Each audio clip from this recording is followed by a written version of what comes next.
Hello, magandang araw mga karis. At ngayong araw nga tayo ay magluluto ng ginataang pechay na may talong at pechay. Mas masarap kasi sa ginataan ay yung may mga gulay tayo. At ang una nga po natin gagawin ay ipapaksi muna natin yung isda na tilapia. Siyempre sa lahat ng isda at tilapia ang pinaka mura, swak na sa budget.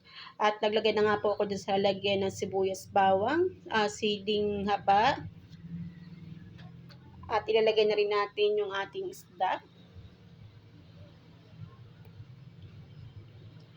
Mas masarap kasi guys pagka pinapaksi muna yung isda para hindi siya masyadong malansa, or either yung ipiprito muna natin yung isda. At ay maglalagay na rin tayo ng suka. Ayan. So, hihinaan lang natin yung apoy dito kasi para hindi masyado mabigla luto, dahil suka lang muna sa suka lang muna natin lulutuin. At naglagay din ako dyan ng paminta at saka ng asin, magic sarap para sa pampalasa.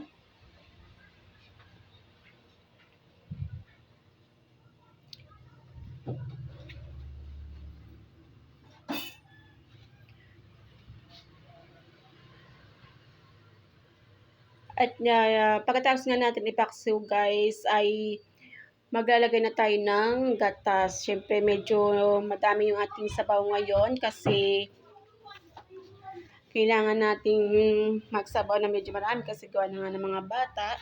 At para umabot ng ating gabi or dinner,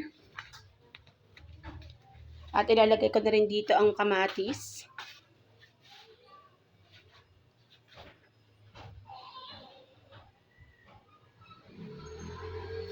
Mas maganda kasing inilalagay agad ang kamatis para yung kamatis pag pinakulan ay lumabas agad ang katas nito.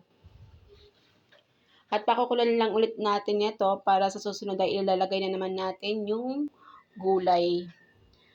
At maglalagay muna tayo ng toyo dito kasi mas gusto kasi sa ginataan yung naglalagay talaga ako ng toyo. At mag-a-add tayo ng iba pang pampalasa tulad ng asin at saka yung ating paminta, hindi mawawala yan. At takpan muna natin ulit kasi ilalagay na naman natin dito ang talong. Kasi mas unahin natin yung talong kasi medyo matagal maluto kaysa gulay na pechay.